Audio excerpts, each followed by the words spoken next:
चलो everybody please come on to illustration number 2. From the following particulars prepare a bank reconciliation statement for Jindal offset limited. Balance as per cash book is, balance कितना दिया हुआ है come on cash book का 2,40,000. कम कितना दिया हुआ है 2,40,000. अब एक बार आप है ना चेक कर लो कि हम किस तरीके से फॉर्मेट को बनाएंगे बीआरएस के. हालांकि अपन पहले कर चुके हैं पर एक बार वापस से मैं आपको बता देता हूं कि किस तरीके से हम लोग फॉर्मेट बनाने वाले हैं सर. ठीक है, आ जाओ एवरीबडी. Illustration number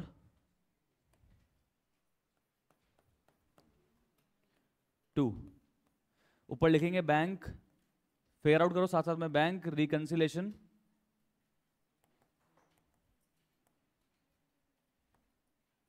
statement. अच्छा कब बना रहे हैं, ये डेट दी हुई है क्या? अगर दी हुई तो लिखना पड़ता एज एट डेट लिखना पड़ता.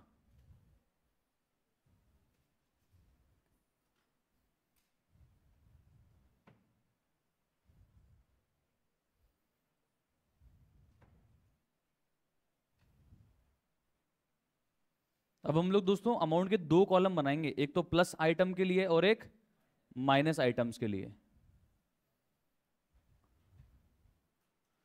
ये लिखेंगे तो बीच में पर्टिकुलर्स, यहां लिखेंगे प्लस आइटम्स,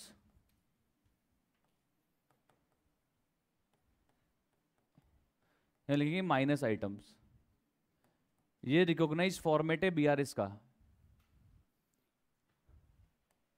चलो सर, अब सर सबसे पहले तो मुझे बताओ कि अपने को बैलेंस सबसे पहले किसका दिया हुआ है ये बताइए. हाँ सर, कैश बुक का बैलेंस दिया हुआ है. कैश बुक के बैलेंस के लिए इन्होंने कुछ बोला है क्या कि ये डेबिट है या क्रेडिट है? कुछ बोला है क्या? फेवरेबल है, अनफेवरेबल है, नॉर्मल है या ओवरड्राफ्ट है, कुछ बोला है क्या? तो हम क्या मानते हैं, हमेशा हम तो हमारे लिए अच्छा अच्छा मानेंगे. और हमारे लिए अच्छा कब होगा, जब कैश बुक का बैंक बैलेंस क्या होगा, डेबिट होगा. मतलब हमारे हिसाब से बैंक हमारा क्या होगा, असेट होगा. ठीक है, तो मैं यहां लिख रहा हूं sir, balance as per cash book, और आप ब्रैकेट में लिखोगे डेबिट. डेबिट का मतलब, अब बताओ मैंने नोट्स लिखवाए थे आपको, चेक करो. डेबिट बैलेंस का मतलब क्या, प्लस या माइनस? कौन प्लस या माइनस? प्लस. कितना है? 2,40,000. Okay, next point everybody. Read करते हैं, चलते हैं आगे. पैटर्न भी तब आपको समझ में आ जाएगा कि कैसे करना है अपने को इसको सॉल्व. जगह चेंज नहीं होगी क्या? Okay. Cheque issued but not presented in the bank amounts to 1,36,000. Cheque issue कर दिया हमने, बट जिसको हमने चेक दिया था वो पैसे लेने नहीं आया. जिसको चेक दिया था हमने वो पैसे लेने नहीं आया. चलो अब आप मुझे बताओ सर, आप मुझे बताओ एवरीबॉडी कि सर कैश बुक से स्टार्ट करें हैं तो आपको लेफ्ट में लिखना. अभी दो लाइन मैंने ऊपर छोड़ी है, मैं लिखूंगा वो जो पॉइंट लिखा हुआ है same to same. Cash book left में लिखना और राइट में लिखना है पासबुक. पहले मुझे बताओ कि हमने कैश बुक में बैंक के बैलेंस को प्लस कर दिया होगा या माइनस कर दिया होगा? हम जब चेक इशू करते हैं तो हम क्या एंट्री पास करते हैं, creditor account debit to bank, यही करते हैं, creditor account debit to bank. तो हमने तो कैश बुक में क्या कर दिया होगा, बैलेंस को कम कर दिया होगा. कम मतलब प्लस या माइनस? माइनस. कितना? माइनस कर दिया होगा 1,36,000. बट क्या सामने वाला पैसे लेने आया? उसने चेक ही प्रेजेंट नहीं किया, मेरे बैंक में पैसा ही डिडक्ट ही नहीं हुआ है. तो अगर मेरे बैंक अकाउंट में पैसे डिडक्ट ही नहीं हुए हैं तो क्या वो अमाउंट मेरे पासबुक में रिकॉर्ड हुआ होगा? नहीं. तो सर इस ट्रांजैक्शन की वजह से मेरे बैंक का बैलेंस ना तो प्लस हुआ है ना माइनस हुआ है. कहां पे है सर? कमॉन, जीरो पे. अब नंबर लाइन का कॉन्सेप्ट, अगर आप माइनस पे खड़े और आपको जीरो पे जाना है तो बताइए क्या करना पड़ेगा? कमॉन, प्लस करना पड़ेगा 1,36,000. तो मैं प्लस कॉलम में लिखूंगा 1,36,000 और ऊपर लिख दूंगा यूं की यूं बात, चेक इशूड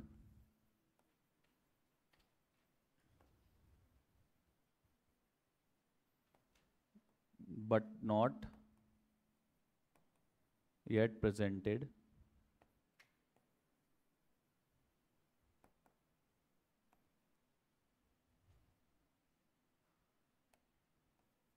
बोलो clear everybody?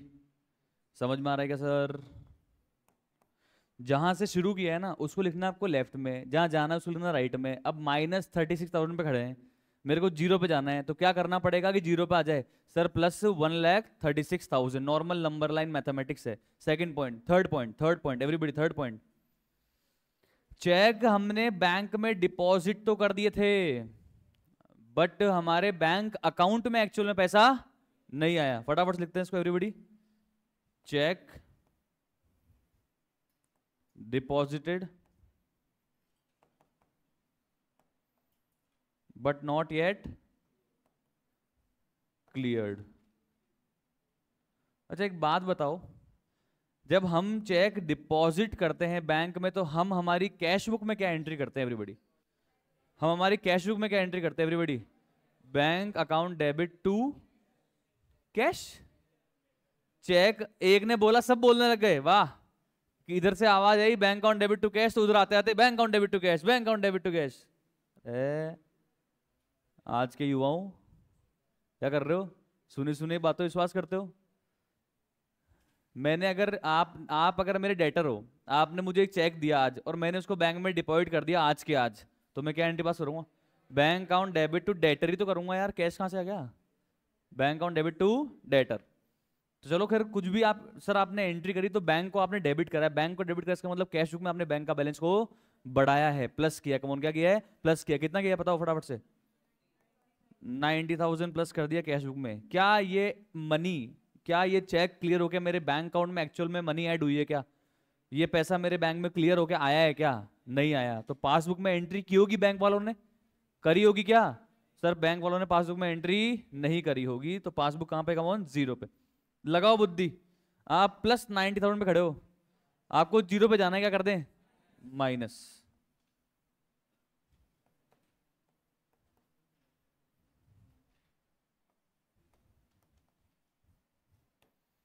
Okay next next next everybody, fourth point, bank charges amounts to 300। चलो एक बार लिख लेते हैं फिर इसको समझते हैं कि क्या कह रहा है।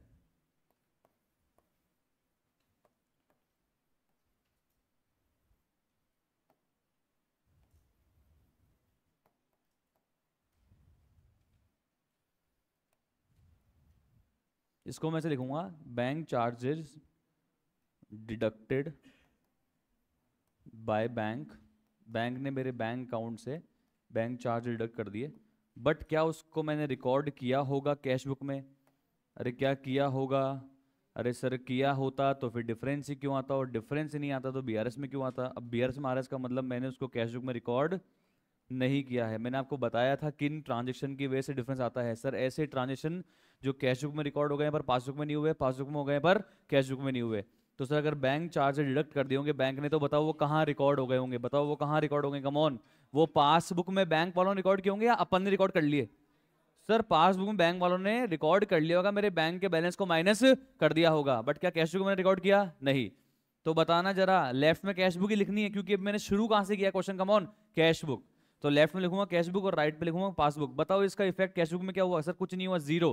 पासबुक में क्या होगा? Come on, minus minus 300। अब ये फोन कर ही जाएगा, एक minute. Hello, good morning sir. नहीं सर अभी तो रिजल्ट नहीं आया। पता नहीं सर, नहीं मुझे सच में नहीं पता ब्रो, मैं क्लास में हूँ, क्लास में। Okay okay thank you. इसका फोन उठाना बहुत जरूरी होता है, नहीं करे जाता भाई। अभी मैं 2 बार नहीं उठाऊंगा, 3 बार नहीं उठाऊंगा, ये चौथी बार कर देगा ये लो। उठा कैसे नहीं रहे हो आप? चलो जी चलो, अमाउंट सही है ना? ओके, जीरो पे खड़े हो सर, माइनस पे जाने क्या करें बताओ? प्लस या माइनस? अगर मैं जीरो में प्लस 300 कर दूंगा तो प्लस पे पहुंच जाऊंगा, मुझे जाना कहाँ है? क्या करूं? माइनस करो सर, प्लस क्यों करोगे? Okay next point everybody, interest credited by bank. मैंने कल सिखाया था लास्ट क्लास में, क्रेडिटेड का मतलब क्या होता है? मेरे बैंक में पैसा आया या गया है? आया है। बैंक अगर मेरे अकाउंट को क्रेडिट कर रहा है इसका मतलब बैंक की लायबिलिटी बढ़ रही है, लायबिलिटी बढ़ रही है इसका मतलब मेरे अकाउंट में बैलेंस बढ़ रहा है, बढ़ रहा है मतलब बैंक में मेरे पैसे आ गए, बट मैंने इसको कैश बुक में रिकॉर्ड नहीं किया होगा, तभी तो डिफरेंस आ रहा है, तभी तो क्या आ रहा है सर, कम ऑन, डिफरेंस आ रहा है। तो लिख रहा हूं मैं interest credited by bank but not recorded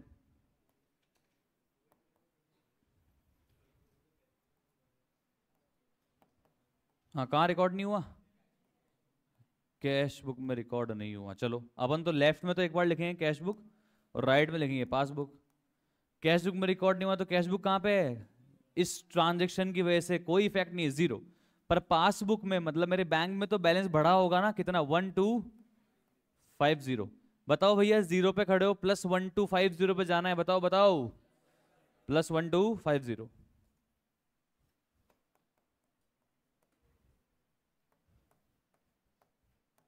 okay, next next next everybody.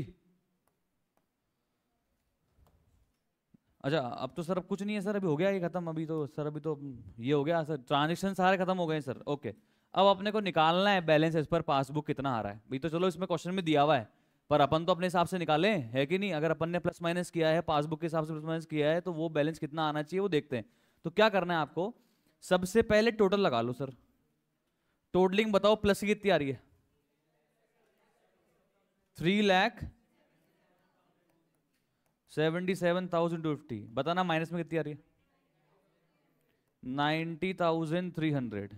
चलो अब मेरी बात सुनो, प्लस का अमाउंट ज्यादा है माइनस का, तो बैलेंस जो बचेगा वो प्लस का या माइनस का, डेबिट ज्यादा होता है तो डेबिट का बैलेंस ही तो बचता है। हाँ, लिखने के लिए एक बार कहाँ लिख देते हैं, क्रेडिट में। बैलेंस लिखने के लिए एक बार कहाँ लिख देंगे, माइनस में। बैलेंसिंग करते थे ना अकाउंट की, याद करो।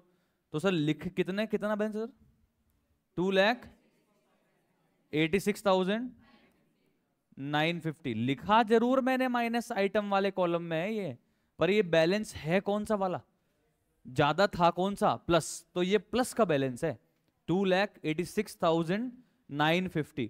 प्लस का बैलेंस पासबुक का, नोट्स में चेक करो, प्लस का बैलेंस पासबुक का डेबिट है या क्रेडिट, चेक करो चेक करो। हमारे लिए फायदा कब होगा, पासबुक में, जब पासबुक के हिसाब से क्रेडिट बैलेंस दिखेगा, पासबुक के हिसाब से कमॉन क्रेडिट बैलेंस दिखेगा। बैंक के लिए इसका मतलब हम क्या है, लायबिलिटी है। हम क्या है, लायबिलिटी है, मतलब बैंक से हम पैसे मांगते हैं, तो बैंक वालों के लिए तो हम क्या है, लायबिलिटी है। आपको नोट्स में लिखवाया भी था, तो मैं इसके सामने लिख रहा हूं यहाँ पे, बैलेंस एज पर पासबुक, और ब्रैकेट में लिख दूंगा क्या, कमॉन कौन सा है ये, क्रेडिट बैलेंस या फेवरेबल बैलेंस, ठीक है। और अब टोटल लगा के इसको पैक कर दूंगा।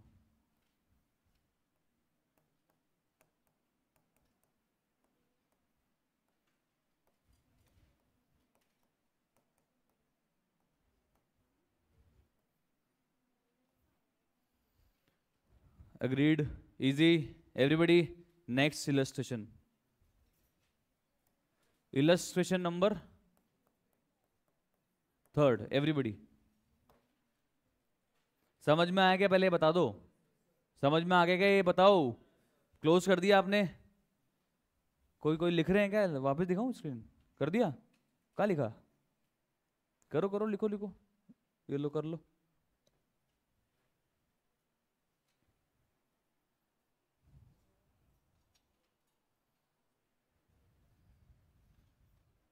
नेक्स्ट का बनाओ, फॉर्मेट बनाओ फटाफट से, नेक्स्ट का बनाओ, नेक्स्ट का बनाओ, अभी मैं करवा दूंगा आपको खत्म सारा।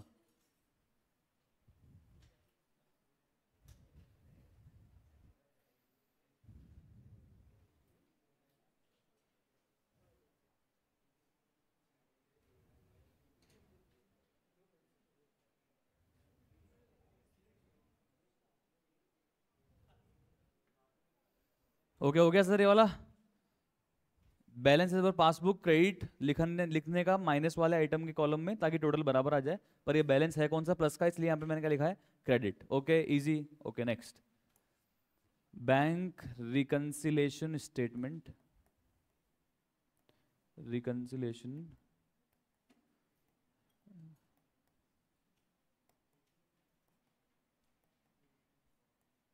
अच्छा डेट दी हुई है, कब बना रहे हैं, एज एट 31 मार्च 2022। इन्होंने डेट्स ही अपडेट नहीं करी बुक्स में, बताओ। 2024 में आ गए, 22 से क्वेश्चन कराते।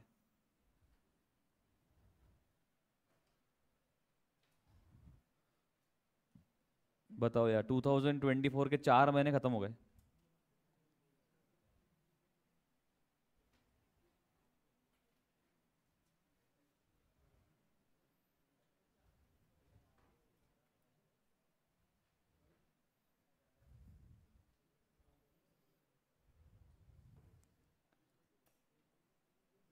ये जो आपका वक्त है ना दोस्तों, बड़ा कीमती है, मेहनत कर लेना, पता नहीं पड़ेगा कब उड़ जाएगा, पता ही नहीं पड़ेगा।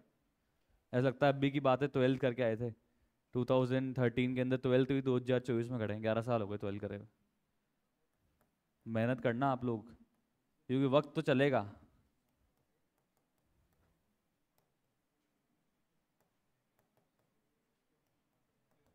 Okay, let's read everybody. On 31 March the bank passbook of Namrata, मतलब बैंक के हिसाब से, बैंक की बुक्स के हिसाब से नम्रता जी कितने पैसे मांगती है? 1,50,000। और नम्रता के हिसाब से, नम्रता के हिसाब से नम्रता बैंक से कितने पैसे मांगती है? 1,12,050। दोनों के बैलेंसेस अलग अलग है, तभी तो क्या बनाने के लिए बोलेगा? Bank reconciliation statement. बोलो क्लियर। अब सुनो सर, यहां पे शुरुआत अपन कहां से कर सकते हैं? सर कहीं से भी कर लो आप, bank balance as per cash book से कर लो, bank balance as per passbook से कर लो। बुक वालों ने कहां से स्टार्ट किया, उसके अपोजिट करते हैं अपन स्टार्ट, पासबुक से किया, अपन कहां से करें? कैश बुक से कर लेते हैं। लिख लिया क्या आपने? क्या लिखा है? अरे भाई तुम ऐसे मत किया करो यार। चलो, हाँ एक वर्ड, वेरी गुड, कैश पास जाएगा और क्या होगा। चलो तो यहाँ लिखते हैं बैलेंस एस पर, हाँ कैश बुक से करना ना,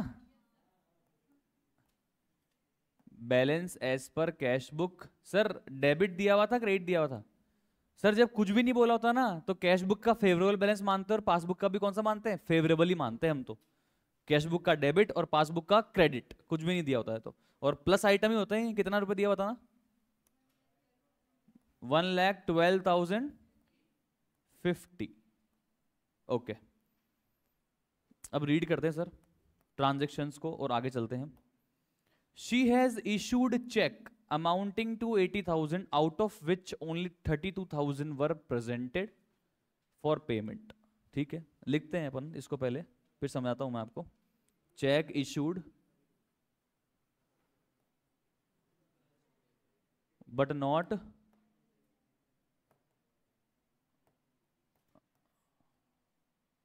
प्रेजेंटेड। अगर समझ में नहीं आया ना क्या लाइन लिखनी है, तो सेम जो बुक में लिखी हुई है ना, क्वेश्चन में लिखी हुई है, वो की वो लाइन आप लिख दो, कोई दिक्कत नहीं है। ठीक है, चलो शुरुआत कहां से करिए?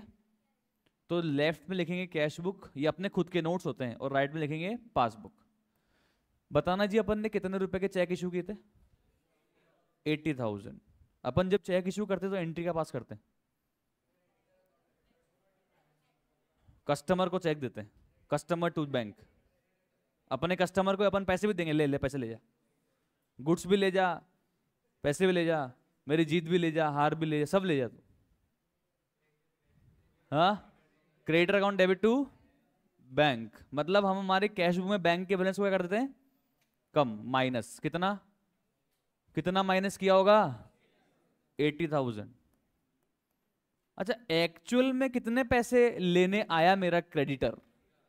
32,000। तो मेरे बैंक के अमाउंट, मेरे बैंक के बैलेंस से एक्चुअल में अमाउंट कितना डिडक्ट हुआ? 32,000। तो बैंक वालों ने उनकी बुक्स में कितना माइनस किया होगा? 32,000। लॉजिकल है ना? कितना माइनस किया होगा? 32,000। -80 पे खड़े हो, -32 पे जाना है। प्लस करूं या माइनस?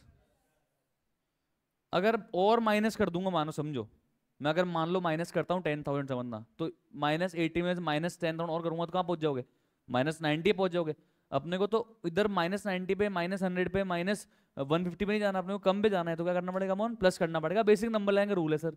तो कितना हो जाएगा? प्लस 48,000 करूंगा अगर -80 में, तो बैलेंस कितना बच जाएगा मेरा? 32,000। समझ में आया क्या? तो ये प्लस कॉलम में लिखना है आपको 48,000, और ऐसी स्टाइल से ही करना है सर आपको, ठीक है? चलो next next everybody.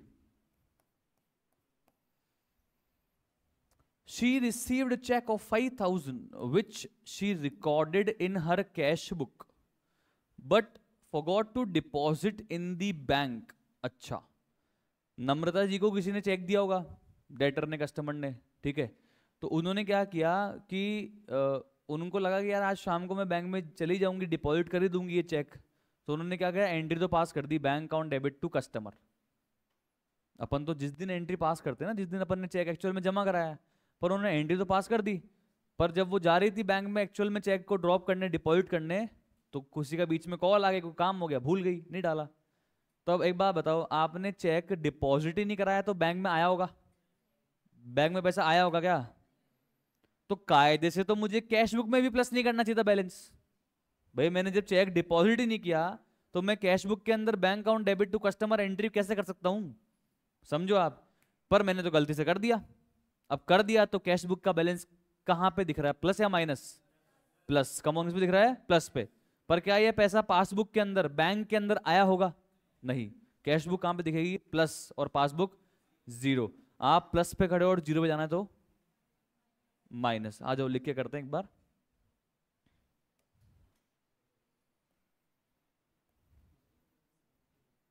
Check received, cheque received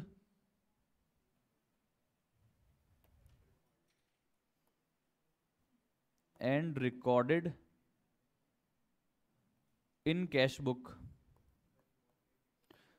but not yet deposited। अपन ने उसको बैंक में जमा ही नहीं कराया, बैंक में जमा ही नहीं कराया तो बैंक में पैसा भी नहीं आया होगा, बट कैश बुक में तो रिकॉर्ड गलती से कर दिया, तो कैश बुक का तो बैलेंस अपन ने बढ़ा दिया, कितना? प्लस 5,000। प्रेजेंट तो कैसे लिखेंगे ब्रो? प्रेजेंट तो जिसको अपन चेक देते हैं ना, वो करता है मेरे सामने प्रेजेंट की, लो जी चेक लो। प्रेजेंट करने का मतलब क्या होता है? दिखाना, देना। सामने वाले को जिसको अपन चेक देते हैं ना, वो उसके बैंक पे जाके वो चेक प्रेजेंट करता है। मुझे तो चेक मिला है ना भाई, तो मैंने तो चेक बैंक में क्या करवाता हूं? मैं तो डिपॉजिट करवाता हूं ना। समझ रहे हो क्या? दो अलग अलग वर्ड है, दो अलग अलग चीज है भाई। तो मुझे चेक मिला तो मैंने उसको डिपॉजिट ही नहीं कराया, पर मैंने उसको फिर भी बुक्स में तो रिकॉर्ड कर दिया। गलती करी है मैंने रिकॉर्ड करके, हालांकि गलत होना नहीं चाहिए रिकॉर्ड। रिकॉर्ड किस दिन होता है चेक? जिस दिन बैंक में एक्चुअल में जमा हो। जमा ही नहीं हुआ, पर चलो ठीक है, नहीं हुआ तो रिकॉर्ड कर लिया प्लस 5,000। पासबुक में आया होगा कुछ भी? पासबुक में आया होगा कुछ भी? No sir. प्लस पे खड़े हो, जीरो पे जाने क्या करेंगे मोन? -5,000।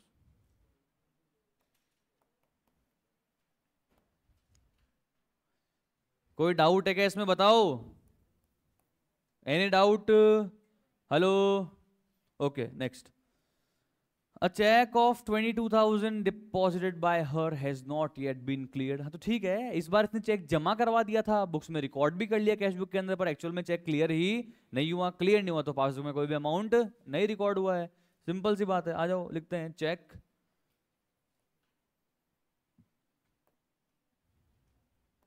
डिपॉजिटेड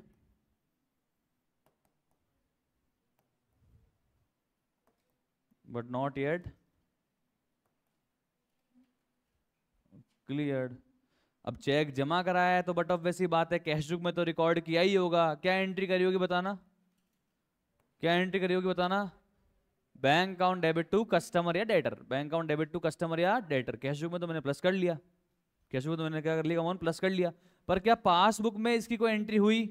सर पैसे ही क्लियर नहीं हुए तो पासबुक में एंट्री होने का सवाल ही नहीं उठता सर। पासबुक कहां पे है सर? जीरो पे। कैश बुक कहां पे है सर? कम ऑन, प्लस पे।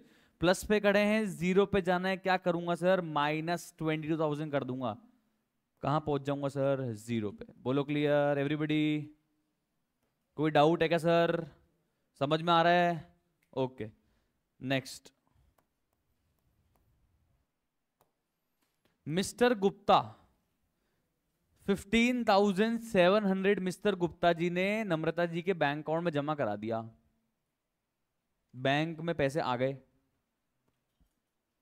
बैंक में जमा करा दिए। मैं मिस्टर गुप्ता से पैसे मांगता हूँ, इसने जाके मेरे बैंक में डायरेक्ट डिपॉजिट कर दिए, तो मेरे बैंक में तो पैसे आ गए होंगे या नहीं आए? आ गए। तो बैंक में पैसे आ गए तो पासबुक में रिकॉर्ड भी हो गए होंगे। हेलो, पासबुक में रिकॉर्ड भी हो गए होंगे, तो पासबुक तो प्लस पे आ गई। पर मैंने उसको कैशबुक में, खुद की कैशबुक में रिकॉर्ड ही नहीं किया। हेलो, करना चाहिए था बट नहीं किया। तो ठीक है, इसको यूं का यूं लिखो फटाफट से, इसको पॉइंट को यूं का यूं लिख दो। पहले तो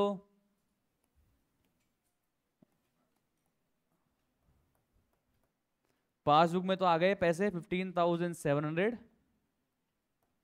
और कैश बुक में तो रिकॉर्ड ही मैंने नहीं किया। हेलो, जीरो पे खड़ा हूं सर, प्लस पे जाना है, क्या करूं बताओ? प्लस 15,700, फटाफट से लिख लो एवरीबडी।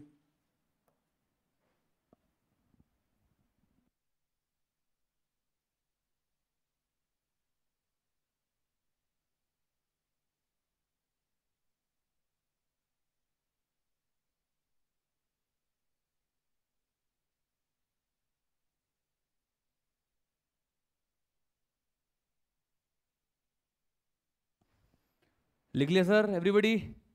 पूरा हो गया? चलो next next next everybody sir, fifth point. डिप बैंक ने सर बैंक इंटरेस्ट हमारे बैंक अकाउंट में ऐड करा एक तो, और एक हमारे बैंक अकाउंट से कितने रुपए डिडक्ट कर लिए? 250 रुपीज डिडक्ट कर लिए बैंक चार्जेस के। 1500 रुपए ऐड कर दिया और 10 रुपए माइनस कर दिए। ठीक है, आ जाओ लिखेंगे क्या? तो bank has credited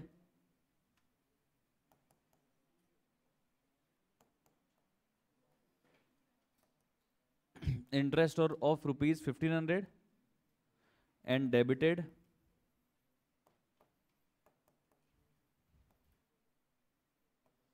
bank charges of rupees 250 but not but not but not recorded in cash book. Cash book में कुछ भी रिकॉर्ड नहीं हुआ। पासबुक में एक तो 1500 तो प्लस हो गए और 250 माइनस हो गए, तो नेट में बताना मेरे बैंक में कितना ऐड हुआ है? 1250। आप चाहो तो अलग अलग भी कर सकते हो, मैंने नेट कर दिया। कैश बुक कहां पे खड़ी है? जीरो पे खड़े हैं सर, प्लस पे जाना है, क्या करेंगे कमॉन? प्लस 1250। बचा और कुछ? क्या करें सर, टोटल कर दें? बताइए सर, टोटल बताइए। प्लस प्लस प्लस 1,77,000 बस, और माइनस में देखो, बोलते पूरा बोलो, कितना सर? 27,000। बड़ा कौन सा बैलेंस है, प्लस या माइनस? तो ये बैलेंस भी किसका बचा है? प्लस का। लिखें कहां पे? माइनस में। कितना? 1,50,000। पर अगर ये सुनो सुनो, प्लस का बैलेंस है तो पासबुक का प्लस का बैलेंस मतलब क्रेडिट। कमॉन, कौन सा? क्रेडिट। तो मैं लिख रहा हूं balance as per passbook bracket में क्रेडिट। ध्यान रखना ये इसके नंबर हैं सर, अगर आपने नहीं लिखा ना कौन सा बैलेंस है, नंबर काट लेगा टीचर आपके, ध्यान रखना। ये लिखना पड़ेगा, इसी के नंबर होते हैं ये। मान लो आपकी बैलेंस निकाल तो दिया आपने, पर ये बैलेंस है कौन सा वाला, डेबिट है या क्रेडिट है? ठीक है, इसके नंबर हैं। हाँ, आप श्योर नहीं हो तो स्किप कर दो, वो एक अलग बात है। पर अगर आप श्योर हो तो यार लिखना पड़ेगा, क्योंकि अगर आपने श्योर नहीं हो और आपने गलत लिख दिया तो नंबर कट जाएगा और नेगेटिव इंप्रेशन हो जाता है इससे। तो इससे बढ़िया कि ठीक है वो आधा नंबर काट ले, बट अगर आप श्योर हो तो लिखो, उससे आधा नंबर एक्स्ट्रा मिलेगा सर आपको। 1,77,000, 1,77,000। चले आगे सर। Hello, okay, please come on to illustration number 4 everybody.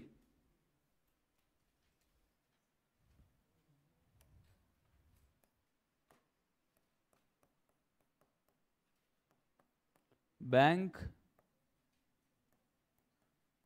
reconciliation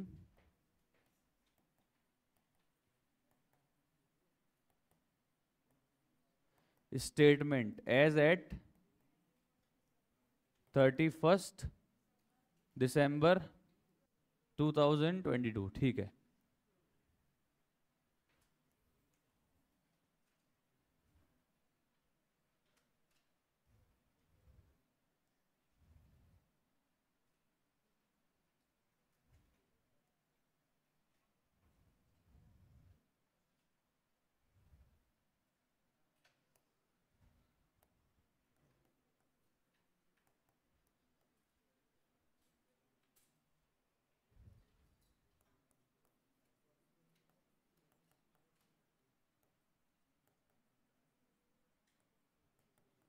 चलो अब की बार आप करवाओगे वाला क्वेश्चन, सब लोग सॉल्व।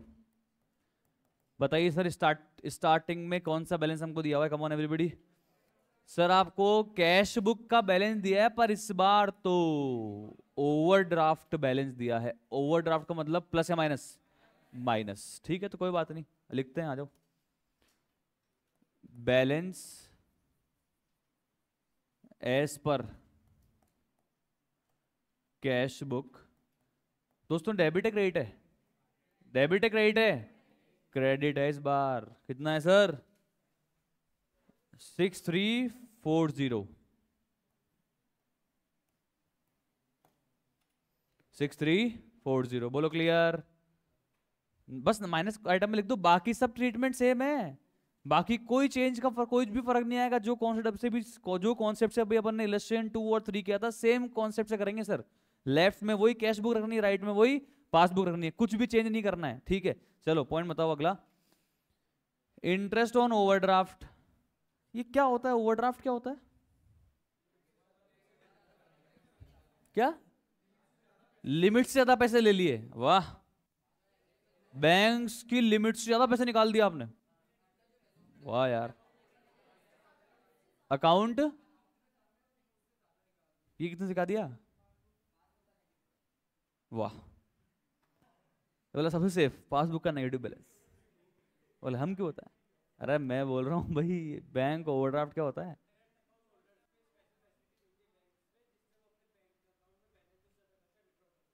नहीं, मेरे तो बैलेंस है ही नहीं, जीरो।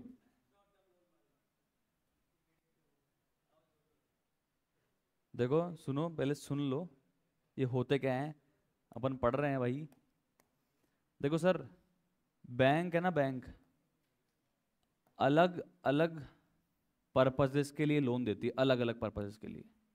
बताना कौन कौन से पर्पस के लिए बैंक से लोन मिल जाता है? Housing loan, car loan, personal loan, education loan, और आजकल ट्रेवलिंग लोन मिल रहे हैं, बताओ। गोल्ड लोन, और बिजनेस करने के लिए लोन। हाँ हाँ, शादी का लोन। ऐसा कोई लोन नहीं भाई। हेलो, बिजनेस का लोन। तो अपन बात कर लेते हैं बिजनेस के लोन की। अब बिजनेस के लोन में भी अलग अलग लोन मिलते हैं।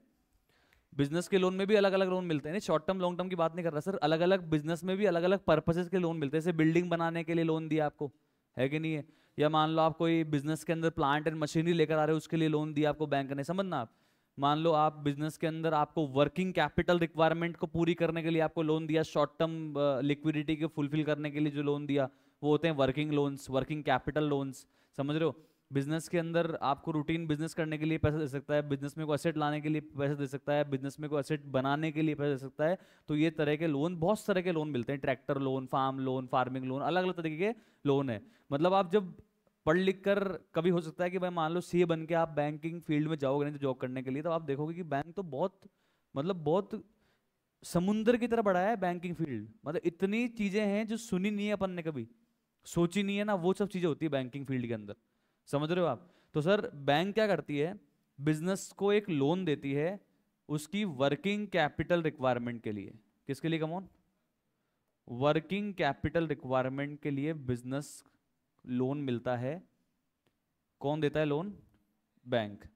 अब एक तो ऐसा लोन होता है कि सर मेरे अकाउंट में पहले पैसे डाल दिए, फिर उस पैसे से मैं कंस्ट्रक्शन कर रहा हूँ, टर्म लोन, उसको मुझे एक टर्म में चुकाना है कि भाई 5 साल में चुकाना है। जैसे गाड़ी का लोन ले लिया मैंने, अब गाड़ी की मेरी किस्तें बांध रखी है, एचडीएफसी से मेरा लोन चल रहा है, मैंने तो भाई पहले कभी लोन लिया नहीं, कि अपन भाई सैलराइड एम्प्लॉय है नहीं। जनरली क्या होता है, सैलराइड एम्प्लॉयज होते हैं वो क्या करते हैं, लोन ले लेते हैं, उनके लिए फायदा रहता है उस चीज का।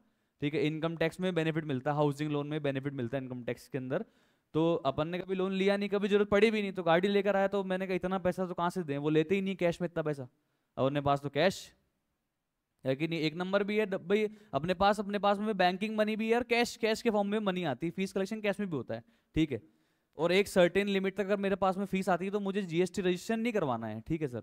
तो हुआ क्या कि मैं जब कार लेने गया तो उन्होंने बोला कि भाई हम एक अप टू सर्टेन लिमिट तक कैश लेंगे, बाकी का पेमेंट आपको बैंक के थ्रू करना पड़ेगा। तो हमने मेजरली पेमेंट बैंक से करा, पर सारा पैसा इतना एक नंबर में लाएं कहाँ से, ये प्रॉब्लम आती है बिजनेस पर्सन को। ठीक है, तो अपन ने बोला कि लोन कर दो। अब लोन उन्होंने किया तो उन्होंने बोला 7 साल का लोन चाहिए, 10 साल का लोन चाहिए। मैंने कहा 5 साल का चाहिए, ना 7 का ना 10 का, 5 साल का लोन चाहिए। तो 5 साल का लोन बना दिया।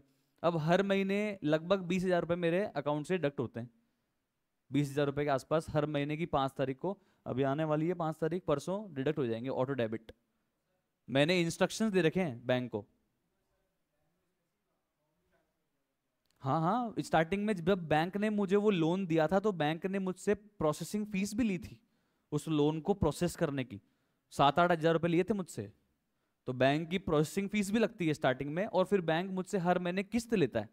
समझ में आ रहा है आपको? तो वो तो मेरी किस्तें कितने टाइम की हो गई, 5 साल की। स्पेसिफिक टर्म के लिए जो लोन लिया उसको बोलते हैं टर्म लोन। क्या बोलते हैं come on? Term loan. Specific term के लिए लिया गया लोन को हम क्या बोलते हैं कमोन? Term loan. ठीक है। अब ये वर्किंग कैपिटल रिक्वायरमेंट के जो लोन होते हैं ना, ये कोई स्पेसिफिक टर्म के लिए नहीं होते। ये तो आप पैसे यूज कर रहे हो बैंक से, उस पर आप क्या करते रहो सर, ब्याज देते रहो। बैंक को अगर आप ब्याज देते रहोगे ना, तो वापस बैंक आपसे कभी पैसा नहीं मांगेगी। बैंक बोलेगी रख, तू रख जब तक रखना है, कोई लिमिट नहीं है। वर्किंग कैपिटल लोन अगर आपको मैंने दिया ना, अभी मान लो 10 लाख रुपीज का, 20 लाख रुपीज का, 50 लाख रुपीज का, तो उसकी कोई लिमिट नहीं है कि मेरे को भैया वापस से मैं इस पैसे का आप 2 साल में दोगे, 5 साल में दोगे, 10 साल में दोगे। सर ऐसे तो लोग देंगे ही नहीं। अरे तो ऐसे नहीं है ना भाई, आप दोगे नहीं तो फिर आपकी संपत्ति भी तो मेरे पास गिरवी पड़ी है।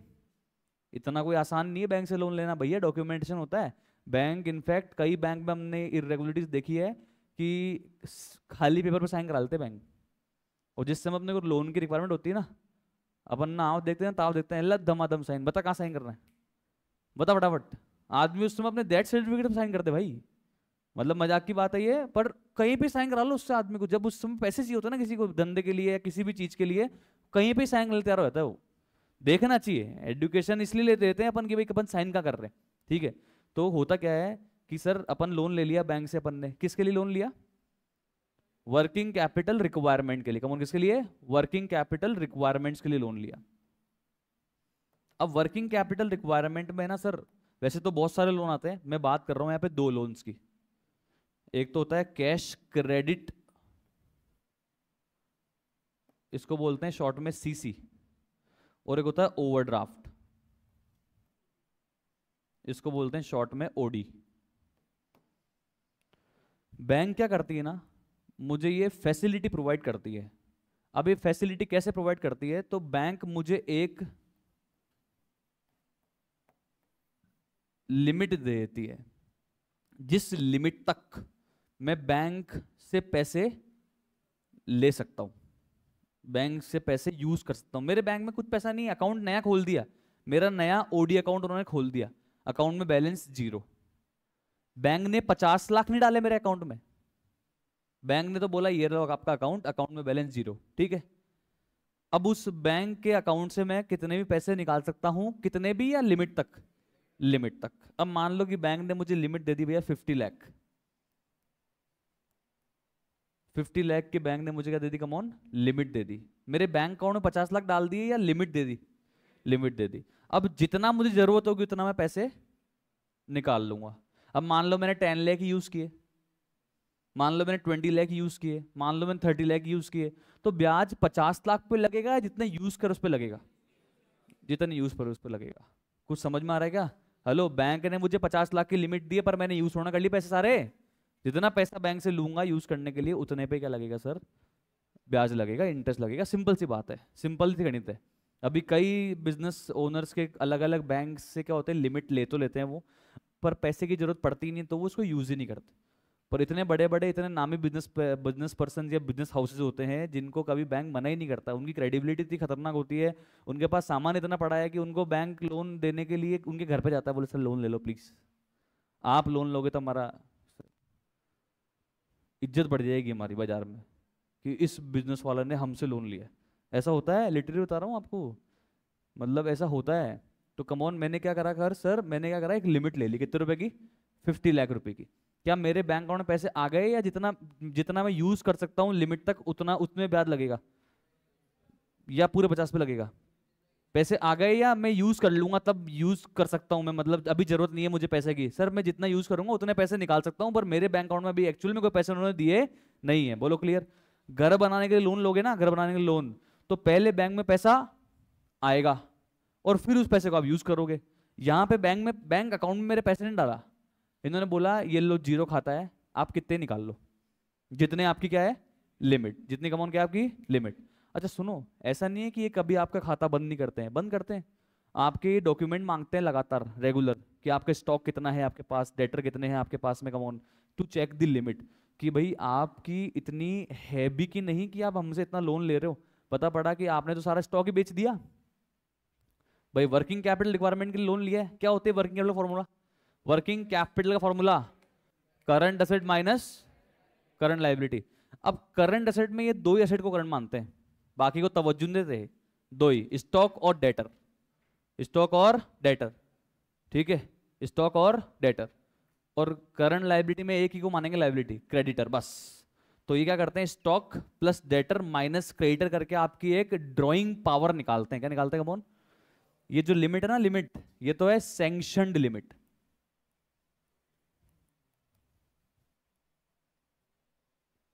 क्या ये इतने का आपको लोन सैंक्शन हुआ है, ठीक है?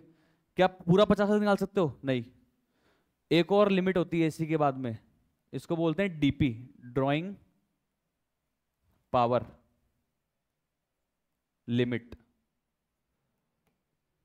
अब सुनना कैसे निकलती है ये। बैंक आपसे हर क्वार्टरली या हर मंथली या हर 6 महीने में स्टॉक की लिस्ट, डेटर की लिस्ट और क्रेडिटर की लिस्ट मंगाता है। तो इसे मान लो कि मैंने आज ना 3 मई को आपसे बोला कि लाओ बताओ रे स्टॉक कितना है आपके पास में 3 मई को, तो आपने बोला जी मेरे पास स्टॉक है 60 लाख का। बोले डेटर कितने का है? बोले डेटर हम 40 लाख रुपए लोगों से मांगते हैं। बोले क्रेडिटर कितने के हैं? तो बोले क्रेडिटर तो 10 लाख ही है बस, अभी हमारे 10 लाख ही मांगते हैं लोग हमारे से बाजार में। तो बता नेट बैलेंस कितना आ रहा है? हाँ, 90 लाख। ये 90 लाख कोई काम का नहीं है। ये बताऊँ क्या करते हैं, ये जो स्टॉक है ना 60 लाख का, इसमें मार्जिन रखते हैं, मार्जिन।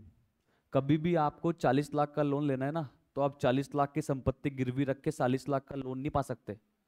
आपको अगर 40 लाख का लोन लेना है ना, तो आपको 60 लाख, 70 लाख, 80 लाख, 1 करोड़ की एसेट गिरवी रखनी पड़ेगी, जब जाके आपको कम पैसे का लोन मिलता है। ये तो प्रूवन है। हेलो, हेलो सर, समझ में आ रहा है क्या? ये तो कंफर्म है ना? तो सर देखो क्या करते हैं, ये इसमें से मार्जिन काटते हैं, इसको बोलते हैं मार्जिन्स। तो ये 60 और 40 लाख जो 1 करोड़ है ना, इसको ये बोलते हैं कि हम तो इसको 60% ही मानेंगे। अब 60% करा तो कितना हो गया? 36 लाख। कमॉन, ये कितना हो गया? हाँ, 24 लाख। और इसकी भी लिमिट लेते हैं, ये इसका भी मान लो 70%, कितना आ गया कमॉन? 7 लाख। अब आपने 36 लाख प्लस 24 माइनस 7 लाख करना, कितना आया? 53 लाख आया। और आपकी लिमिट कितनी दे रखी है हमने? 50 लाख। तो आप 50 लाख तक पैसे निकाल सकते हो। अगर ये 53 लाख की जगह अगर आया था 47 लाख, हेलो, तो लिमिट कितनी है आपकी? पर निकाल सकते हो आप 47 लाख। मतलब क्या करते हैं, सैंक्शन लिमिट तो अलग होती है, और हर महीने या हर 3 महीने में या हर 6 महीने में आपकी क्या निकल जाती है? Drawing power. क्या निकालते हैं कमॉन? Drawing power. और वो कैसे निकलती है? Stock plus debtor minus creditor. ये तो हो गई आपकी परमानेंट लिमिट। और एक होती है आपकी जो लिमिट प्लस माइनस करते रहते हैं। ये हो सकता है कि आपकी ड्राइंग पावर को ये कर दें कि भैया 20 लाख तक ही निकाल सकते हो आप हमारे बैंक से। अच्छा, क्यों क्यों करते हैं ये? अरे तो भाई एक बात बताओ, आपने किसके लिए पैसे लिए? वर्किंग कैपिटल के लिए। तो आपके पास वर्किंग कैपिटल फिर होना भी तो चाहिए ना। फिर वो पैसा गया कहाँ? भाई हमने आपको 50 लाख दे दिए, वो पैसा कहाँ जा रहा है? हमको प्रूव करो, है कि नहीं? हमको प्रूव करना पड़ेगा, नहीं तो कल को हमारा पैसा डूब गया तो पता है बैंक क्या करती है? बैंक हायर करती है सीएस को, और बैंक करवाती है, बताऊं क्या?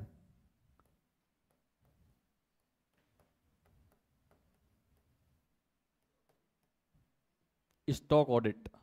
बैंक बोलती है सी साहब आप जाओ उस बोरोवर के पास जिसने हमसे पैसे लिए हैं, उसके पास जाओ, उसने हमसे 1 करोड़ रुपए की लिमिट ले रखी है, ठीक है, और वो लिमिट पूरी यूज्ड है। लिमिट पूरी यूज्ड का मतलब उसने 1 करोड़ रुपए निकाल भी रखे हैं, ठीक है। तो आप जाके चेक करके आओ कि उसकी उतनी ड्राइंग पावर है कि नहीं। अच्छा आप तो मुझे बता रहे हो कि 60 लाख का स्टॉक है, समझना आप। अच्छा आपके पास 60 लाख का स्टॉक हुआ नहीं तो सीए जाता है वहां पे और उसको सामने वाले पार्टी को जाके बोलता है कि ला दिखा चल कहाँ है तेरा स्टॉक बता, तो बोलता गोडाउन में रखा है। तो हम बोलते हैं ला चल गोडाउन चल। भाई सबको पता है कि लिमिट कैसे बनेगी, ड्राइंग पावर से। और ड्राइंग पावर के लिए क्या चाहिए? स्टॉक, डेटर, क्रेडिटर तो माइनस करने हैं, तो क्रेडिटर तो कम चाहिए और स्टॉक डेटर ज्यादा चाहिए, समझना आप। तो गपले करते हैं इसमें लोग बाग, इसमें लोग गपले करते हैं, गलत स्टॉक देते हैं। स्टॉक एक्चुअल में 30 लाख का दे दिया 60 लाख का, क्योंकि उनको क्या बनवानी है अपनी ड्राइंग पावर। और ड्राइंग पावर कब बनेगी? जब stock plus debtor minus creditor होगा उतना, समझ में आ रहा है? तो अपन क्या करते हैं, एज ए सी जाते हैं वहां पे और बोलते हैं लाओ चेक कराओ। तो अपन पूरा स्टॉक चेक करते हैं। एक बार बताता हूँ मैं क्या हुआ था। मैं सीए बनने के बाद मैंने 5-6 महीने जॉब करी है जयपुर में एक फॉर्म के अंदर। उनके पास में बहुत स्टॉक ऑडिट थी, बहुत स्टॉक ऑडिट्स। तो मेरा तो मतलब काम ही मैंने स्टॉक ऑडिट का ही किया है सीए बनने के बाद में। और यही काम किया है मैंने, ओडीसीसी लिमिट, सैंक्शन लेटर पढ़ना, मतलब बहुत पढ़ा है मैंने बहुत इनके बारे में। तो भाई साहब एक है ना, एक फॉर्म थी, नाम तो नहीं लेना चाहता, उसने, उसके पास एक्चुअल में 50 लाख की लिमिट थी उसके पास, सच में लिमिट 50 लाख की थी उसके पास में। और उसने पूरे पैसे यूज कर रखे थे बैंक के, 50 लाख के 50 लाख पैसे निकाल रखे थे, ठीक है। अब हम गए, हमने बोला भैया तुम्हारा स्टॉक तुमने बोला इतने रुपए का है, दिखाओ। उसने बोला साहब ये देखो ये हमारा स्टॉक है। अब उनके स्टॉक था सलवार सूट ये सब नहीं आते अपने सांगानेरी क्लोथ्स वगैरह इन चीज़ों का, ठीक है, सांगानेरी प्रिंट के कुर्ते उड़ते नहीं आते हैं, लेडीज का स्टॉक था। अब कैसे गिने ऐसे, ऐसे कैसे गिनूं मैं स्टॉक कितना है कि नहीं? 5,000 कुर्तियां हैं तो मैं एक एक कुर्ते गिनूंगा क्या? कोई स्टैकिंग नहीं, कोई स्टाइलिंग नहीं। तो ठीक है, रैंडमली अपन को देख के भी समझ में आता है इस बार सामान है कि भी नहीं, तो मैंने देख लिया। मैंने तो बोला सर ये तो मुश्किल से मुश्किल 10-20 लाख का माल है, बाकी कहाँ है? आपने 70 लाख का माल बताया ना, कहाँ है? तो बोले वो तो हमारे दूसरे गोडाउन पे रखा हुआ है, ठीक है। उसको लगा ये तो 22-23 साल का लड़का है, क्या इसको क्या पता होगा। मैं उस समय सीए बनते बनते गया था, बोला बना देंगे इसको तो उल्लू। मैं ठीक है भाई। तो ये मेरे को क्या करा, एक जगह ले गया, बोला ये देखो ये अपना माल है। मैंने भी देखा माल है भाई, बढ़िया है, स्टॉक है। मैंने गिनती विनती कर ली, एक कुर्ती की मान लो 400 रुपये की कॉस्टिंग से माल निकाल लिया। 1,000 कुर्ती पड़ी है, 400 रुपये की कुर्ती है, तो कितने हो गए? 4 लाख का माल हो गया। ऐसे करते करते गिना, मैं कहा हाँ भाई माल तो है। पर मुझे शक तो था ही, मैं कहा ये तो बावड़ा बना रहा है बेटा कब से ही, वो ज्यादा ही खातिरदारी कर रहा है। चाय पी लो और वो पी लो, क्यों पी लूं चाय, तू काम बता फटाफट। ज्यादा ओवर खातिरदारी भी शक पैदा करती दिमाग में कि ये घपलेबाजी है इसके अंदर सिस्टम में। तो मैंने बोला एक काम करो सर, ये आपकी जगह है ना, जीएसटी सर्टिफिकेट दे, जीएसटी सर्टिफिकेट दो।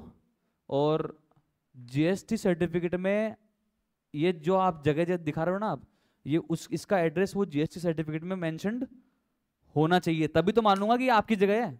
भाई ये आपकी जगह है या नहीं है, ये कहाँ पे लिखा होगा? जीएसटी सर्टिफिकेट में नीचे लिखा हुआ होता है साफ साफ, प्रिंसिपल प्लेस ऑफ बिजनेस, और एक होता है एडिशनल प्लेस ऑफ बिजनेस। तो प्रिंसिपल प्लेस ऑफ बिजनेस पे तो आपने जाके मुझे माल दिखाई दिया जो आपका मेन ऑफिस है। फिर आप जो सेकेंडरी प्लेस दिखा रहे हो मुझे, वो एडिशनल प्लेस ऑफ बिजनेस होना चाहिए ना, वहां एड्रेस मेंशन है ही नहीं, एड्रेस मेंशन ये उसका था ही नहीं, किसी और का स्टॉक में वो दिखा रहा है। इसकी दुकान ही नहीं है ये, किसी और की दुकान बोल रहे तो हमारी दुकान है। अरे भाई फिर मैंने उसकी जो रिपोर्ट बनाई, रेल बना दी। उसके बाद वो भाई साहब हमारे ऑफिस में रोते रोते आए, करे सर देखो कोई सेटिंग होती है तो जुगाड़ करो, और ये वो क्या जुगाड़ करें, तुम्हारी समझी नहीं ड्राइंग पावर। तुमको 20 लाख रुपए का लोन नहीं मिलना चाहिए, और तुमको बैंक ने लोन कितना दे रखा है? 50 लाख का। और तुम्हारा कोई भरोसा नहीं तुम कब उठ जाओगे जीवन दुनिया से, नहीं मतलब मार्केट से। और जिस दिन उठ गए उस दिन बैंक का नुकसान कर दोगे भाई साहब। तो पूरी रिपोर्ट बना के देते हैं हम, स्टॉक टर्नओवर रेशियो निकालते हैं, कंप्लीट पढ़ा है ना अपन ने, इन्वेंटरी टर्नओवर रेशियो, एक एक चीज काम आती है, एक एक चीज प्रैक्टिकली। और फिर डीपीपी की, भैया डीपी नहीं आ रही इसकी, पूरे रिमार्क्स वगैरह लिखते हैं कि हाँ भैया इसकी जो है आपको डीपी कम कर देनी चाहिए, और डीपीपी कम कर पूरा के, और बाद में क्या करते हैं वो लिमिट ही कम कर देते हैं। अब बताऊँ क्या करते हैं बैंक वाले, जैसे 50 लाख तुमने निकाल रखे हैं खाते से, समझना, अब तुम्हारे खाते में किसी कस्टमर का पैसा आएगा तो बैंक वाले ब्लॉक कर देंगे उस पैसे को। तुमने कितने ले रखे मुझसे, 50 लाख, अब तुम्हारे अकाउंट में भी तो कोई ना कोई कस्टमर पैसे डालेगा। जैसे ही कस्टमर ने कोई ने किसी ने 10 लाख डाले, मैं 10 लाख ब्लॉक। मैं कितने मांगता हूँ आपसे, 50 लाख। 10 लाख आए किसी के आपके अकाउंट में आए, 10 लाख मैं जमा कर लूँगा पहले, तो नया पैसा जमा करता रहता हूँ और नया पैसा आपको निकालने नहीं देता। यही होता है फिर। 50 लाख रुपए आपने ले रखे, अब आपका मेन बैंक तो वही है ना, सारे ट्रांजेक्शन आपको उसी बैंक से करने पड़ते हैं फिर, सारे ट्रांजेक्शन। तो जितने भी कस्टमर का पैसा आएगा वो किस अकाउंट में आएगा, इसी अकाउंट में आएगा। 50 लाख रुपीज़ आपने निकाल रखे हैं, मान लो 10 लाख आपके अकाउंट में आ गए, तो अब कितना बैलेंस रहेगा, 40 लाख, तो 10 लाख अब जमा, पैक। ऐसे करते करते क्या करते हैं, वो लिमिट को ही पूरी पैक कर देते हैं। बोले तुम्हारी हिम्मत नहीं है ये पैसे लेने की और वापस तुम चुका नहीं पाओगे, तुम्हारी लिमिट कैंसिल। समझ में आ रहा है क्या सर? जितना मैं समझा पाया उतना मैंने बताया, बाकी तो आप प्रैक्टिकल करोगे तो समझ में आएगा। कुल मिला के सीसीओ और ओडी किसके रिक्वायरमेंट के लिए दी जाती है, वर्किंग कैपिटल रिक्वायरमेंट के लिए। कौन किसके लिए, वर्किंग कैपिटल रिक्वायरमेंट के लिए। कोई भी लोन लेते हैं ना तो उसको दो सिक्योरिटी पे लिया जाता है, एक तो होती है प्राइमरी सिक्योरिटी, एक होती है सेकेंडरी सिक्योरिटी। प्राइमरी कोलेटरल और एक होता है सेकेंडरी कोलेटरल। कोलेटरल का मतलब गिरवी रखना, आपने क्या चीज गिरवी रखी है जिससे आपको लोन मिला है। तो दो दो दो दो सिक्योरिटी रखनी पड़ती है, एक तो प्राइमरी और एक सेकेंडरी। तो सीसी और ओडी की जो लिमिट है ना वो मिलती है आपको प्राइमरीली स्टॉक पे। किसमें मिलती है, कौन, स्टॉक पे। प्राइमरी जो सिक्योरिटी होती है ना वो क्या होती है, स्टॉक डेटर माइनस क्रेडिटर। और सेकेंडरी सिक्योरिटी क्या होती है, आपकी कोई ना कोई जमीन आपने गिरवी रखी होगी ना मेरे पास में, वो होती है सेकेंडरी सिक्योरिटी। क्या होती है, कमॉन, सेकेंडरी सिक्योरिटी, कोलेटरल। समझ में आ रहा है? अब आप एक्चुअल में जब जाओगे इन चीज़ों में तब पता लगेगा, अभी तो आप सिर्फ थ्योरेटिकल पढ़ते हो, एक्चुअल में दुनिया बहुत वास्ट है। इंश्योरेंस फील्ड अपने आप में एक अलग समुद्र है, बैंकिंग फील्ड अपने आप में अलग समुद्र है। सच बता रहा हूँ, ये बहुत अलग बहुत बड़ी दुनिया है, ये अपने को पता ही नहीं है। अपन सिर्फ ऊपर ऊपर से जानते हैं कि हाँ सेविंग बैंक होता है, करंट होता है, वो होता है, ये होता है, अपने को पता ही नहीं है। आपको पता है आप एफडी के अगेंस्ट में लोन ले सकते हो, आपकी जो एफडी जमा है उसके अगेंस्ट में भी आप लोन ले सकते हो। Loan against FD, loan against property, LAP, LFD, बहुत सारे तरह के लोन होते हैं। ठीक है, अभी अपन कौन सा पढ़ रहे हैं, ओवरड्राफ्ट। ओवरड्राफ्ट किस चीज के लिए मिलता है, वर्किंग कैपिटल रिक्वायरमेंट के लिए। क्या इसमें आपको पैसे मिलते हैं या लिमिट मिलती है, लिमिट। उस लिमिट में भी एक और लिमिट होती है, ड्रॉइंग पावर। तो आप ड्रॉइंग पावर की लिमिट तक पैसे बैंक से निकाल सकते हो। जितना पैसा बैंक से निकालोगे उतने पैसे पे क्या देना पड़ेगा, ब्याज देना पड़ेगा बैंक को। समझ में आया क्या? हर साल की जो रिन्यूअल फीस होगी वो देनी पड़ेगी, और जितना पैसा आपने हमारा यूज किया उस पर आपको ब्याज देना पड़ेगा। बैंक सेवा करने के लिए नहीं बैठा, बैंक किसके लिए बैठा है, बिजनेस करने के लिए बैठा है, इंटरेस्ट कमाने के लिए बैठा है। समझ में आ गया आपको? हेलो, अरे सर आगे मत करो, आप जल्दी करके कोई शाबाशी तो मिलने वाली नहीं है, पर गलत कर दोगे ना तो मार्क्स जरूर कट जाएंगे सर। भाई जल्दी करके फायदा तो मिलना नहीं अभी आपको, पर गलत कॉन्सेप्चुअल अंडरस्टैंडिंग से कर दिया तो फिर आपको कोई सेंस नहीं है, नंबर कट जाएंगे अभी एग्जाम में। चलो ओके। तो सर फर्स्ट पॉइंट पे थे, क्या कह रहा है ये, interest on overdraft for 6 months ending 31 दिसंबर, कितना रुपए, 160 इन एंटर्ड इन पासबुक। बैंक ने मेरे अकाउंट से पैसे डिडक्ट कर लिए। इंटरेस्ट काटा ही होगा या आया होगा पैसा, कैसे पता काटा हो? अरे सर आप खुद दिमाग लगाओ ना, यहाँ ओवरड्राफ्ट मतलब आपने पैसे निकाल रखे हैं, तो आपके जो जितने पैसे आपने निकाल रखे उस पर इंटरेस्ट लगाए तो डिडक्टिव हुआ होगा ना सर। कहाँ पे एंटर हो गया, पासबुक में। अपन ने कैश बुक में रिकॉर्ड कर लिया होता तो आता। पासबुक माइनस या प्लस, कैश बुक जीरो या प्लस माइनस जीरो। चलो लिखते हैं, आ जाओ। Interest on bank overdraft deducted by bank but not recorded in cash book. चलो शुरू कहां से किया सर, शुरू कहां से किया, कमॉन। तो लेफ्ट में लिखेंगे कैश बुक और राइट में लिखेंगे कमॉन पासबुक। बताना इस ट्रांजेक्शन की वजह से कैश बुक पे कोई इंपैक्ट आया था क्या? नहीं, आना चाहिए था पर नहीं आया, गलती है। पासबुक पे इंपैक्ट आ गया क्या, कितना, -160। जीरो पे खड़े हैं, माइनस पे जाना क्या कर देंगे, -160। समझ आ रहा है क्या? हेलो, जीरो पे खड़े हैं सर, माइनस पे क्या करेंगे मोन, -160। नेक्स्ट रीड करो everybody.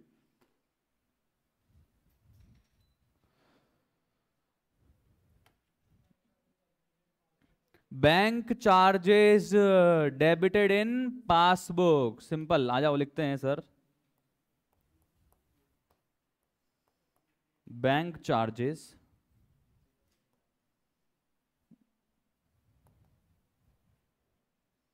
deducted but not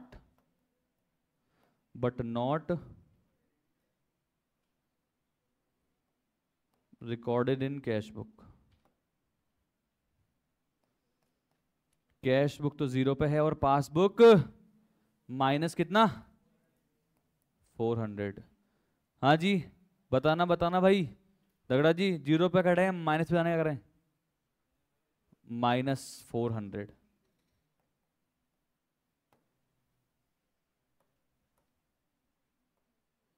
okay next next next. Cheque issued but not cashed prior to 31st December amounting to 11,68,000। हाँ जी, इसका मतलब बताएगा कोई, क्या हुआ है? हाँ जी क्या हुआ है? हाँ स्नेहा जी, राधिका बताओ क्या हुआ है?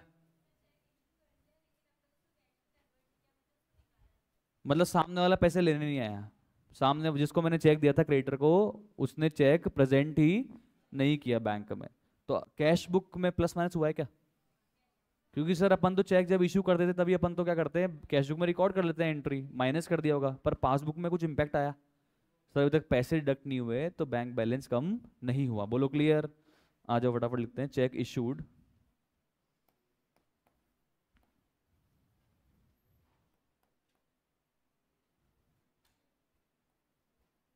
but not yet presented।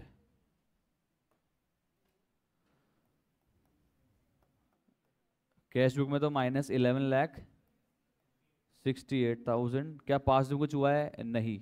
Minus पे खड़े हैं, जीरो पे जाना है, क्या करेंगे, +11,68,000।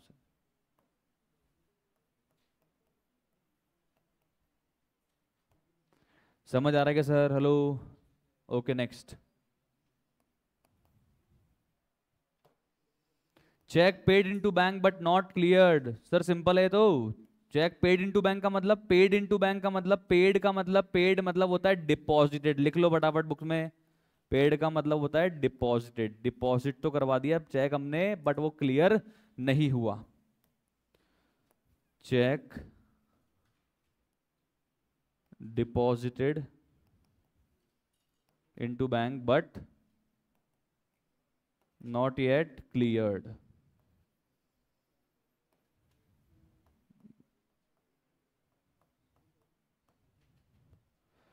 हाँ भाई नमन, कैश बुक में क्या हुआ है और पासबुक में क्या हुआ है?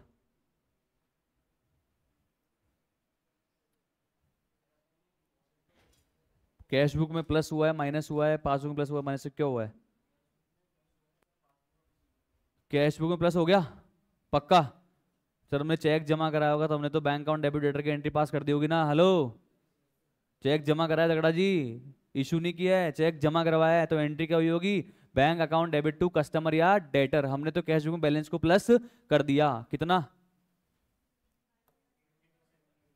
22,17,000। बट क्या एक्चुअल में पासबुक के अंदर कोई एंट्री हुई? सर पैसे ही नहीं आए तो बैंक वाले क्या रिकॉर्ड करेंगे, पासबुक में कोई भी एंट्री नहीं हुई। प्लस पे खड़े हो, जीरो पे जाना है सर, क्या करेंगे, माइनस।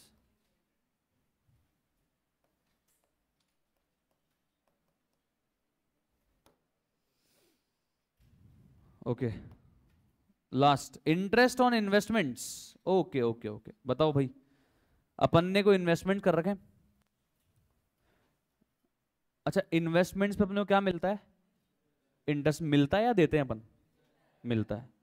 तो होता क्या है ना, छोटे मोटे काम होते हैं ना ये जो, तो अपन क्या करते हैं, अपन जाके इंटरेस्ट कलेक्ट नहीं करते हैं, बैंक को बोल देते हैं यार जाके तू कलेक्ट कर यार, इतना तो काम कर मेरे लिए। तो बैंक अपने लिए कलेक्शन का भी काम करता है। किसका काम करता है? कलेक्शन का भी काम करता है। जैसे मान लो मेरे को आप लोगों से पैसे लिए ना, तो मैं बैंक को भी दे सकता हूँ बिल, तो बैंक आपसे पैसे कलेक्ट करके मेरे अकाउंट में डाल देगा, उससे कुछ कमीशन चार्ज कर लेगा। तो बैंक को मैंने बोला यार मेरे इन्वेस्टमेंट्स पे जो इंटरेस्ट आएंगे तू कलेक्ट करके मेरे बैंक अकाउंट में डाल देना। बैंक ने बोला ठीक है। तो कितना इंटरेस्ट आया? 12 लाख। 12 लाख बैंक ने कलेक्ट करके मेरे बैंक अकाउंट में डाल दिया। बैंक का बैलेंस बढ़ा दिया कम कर दिया? बढ़ा दिया कम कर दिया? बढ़ा दिया कम कर दिया? बढ़ा दिया। तो बैंक ने तो पासबुक में रिकॉर्ड भी कर दिया होगा hand to hand.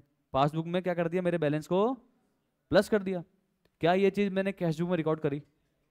Cash book तो कहाँ खड़ी है? जीरो पे। पासबुक कहाँ पे? प्लस 12 लाख पे। जीरो पे खड़े हैं, प्लस पे जाना क्या करेंगे? प्लस 12 लाख। समझ में आएगा? लिखो फटाफट से।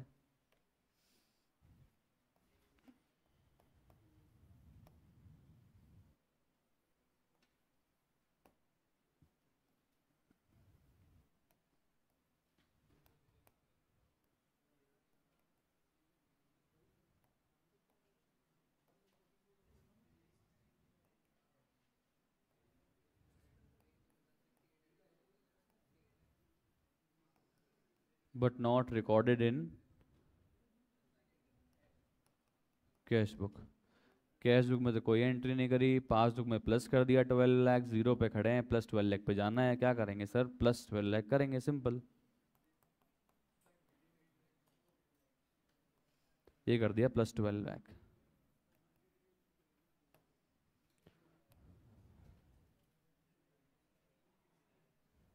चलो जी, अब बताओ प्लस की टोटल कितनी आ रही है एवरीबॉडी? प्लस कॉलम की टोटल कितनी आ रही है? 33 लाख 23,68,000। और माइनस में कितनी आ रही है?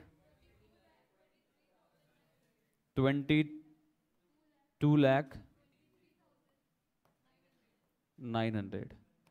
बैलेंस ज्यादा किसका आ रहा है? प्लस या माइनस? प्लस या माइनस? तो बैलेंस जो बचा हुआ है वो भी किसका है? प्लस का ही है। लिखेंगे तो कहां पे? माइनस में। कितना? 1,44,000। अच्छा, 1,44,100। अब ये प्लस का है ना, और पासबुक का प्लस का मतलब, तो balance as per passbook credit.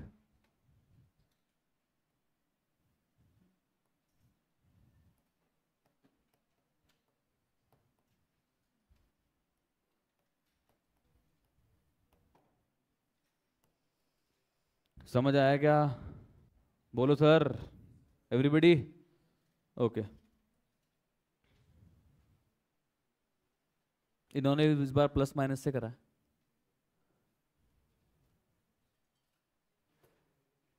अच्छा, ये एडजस्टेड कैश बुक वाले आ गए क्या? चलो बढ़िया है। या आप लोगों ने मेरे हिसाब से 11th क्लास में नहीं पढ़ा है ना एडजस्टेड कैश बुक वाला? तो बढ़िया है, नहीं पढ़ा है तो मैं पढ़ा दूंगा आपको, कोई बात नहीं।